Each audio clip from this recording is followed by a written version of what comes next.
Telangana public ప్రతిపక్షాలు గులాబీ దండు అందరూ వేయి కండ్లతో ఎదురు చూసిన గడియ రానే వచ్చింది. మొత్తం మీద కేసీఆర్ అసెంబ్లీకి వచ్చిండు. పోయిన అసెంబ్లీ సమావేశాలకు వచ్చిండంటే మళ్ళీ ఇప్పుడే అడుగు పెట్టిండు.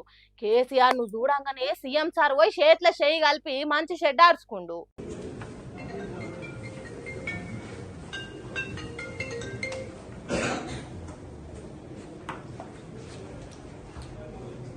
అంత మంచిగానే ఉంది కానీ కేసీఆర్ అసెంబ్లీ తొలి రోజు గురించి చేయిగుర్తోళ్ళు చెడ్డ మాటలు మాట్లాడడం మంచిగా లేదని మండి వాడుతురు కారుకర్తలు. అసెంబ్లీకి వచ్చి జరసేప ఉండెళ్ళిపోయిండు. గా మాత్రం దానికే వచ్చుడెందుకు సోషల్ మీడియాలో తిరగనీకేనా వచ్చింది. అది ఇదని ఇక తెలిసిందే కదా, ఎంత వస్తే అంత మాట్లాడిర్రట.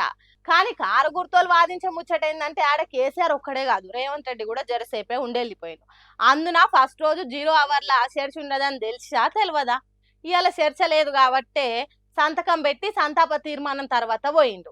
సరే ఒకవేళ చర్చ ఉన్న రోజు అట్లా వెళ్ళిపోయిందంటే మీరు మాట్లాడే మాటలకు లేకుంటే మీ వాళ్ళు రాసే రాతలకు అర్థం ఉంటది. కానీ ఇట్లా ఇష్టం వచ్చినట్టు కూతలు కూస్తే ఊకునేది లేదని పెట్రోల్ పోసి పచ్చగడ్డిని మంట పెట్టినట్టే బగబగ మండుతుర్రు. మొత్తం మీద సాంప్రదాయం ప్రకారము సంతాప తీర్మానం తర్వాత సభను జనవరి 2కు వాయిదా వేసిండు స్పీకరు. మరి కొత్త ఏడాది 2 తారీఖు తర్వాత చర్చలు ఎంత జోరుగా సాగుతాయి అనేది ఎదురు చూస్తుర్రు రాష్ట్ర పబ్లిక్ అంతా.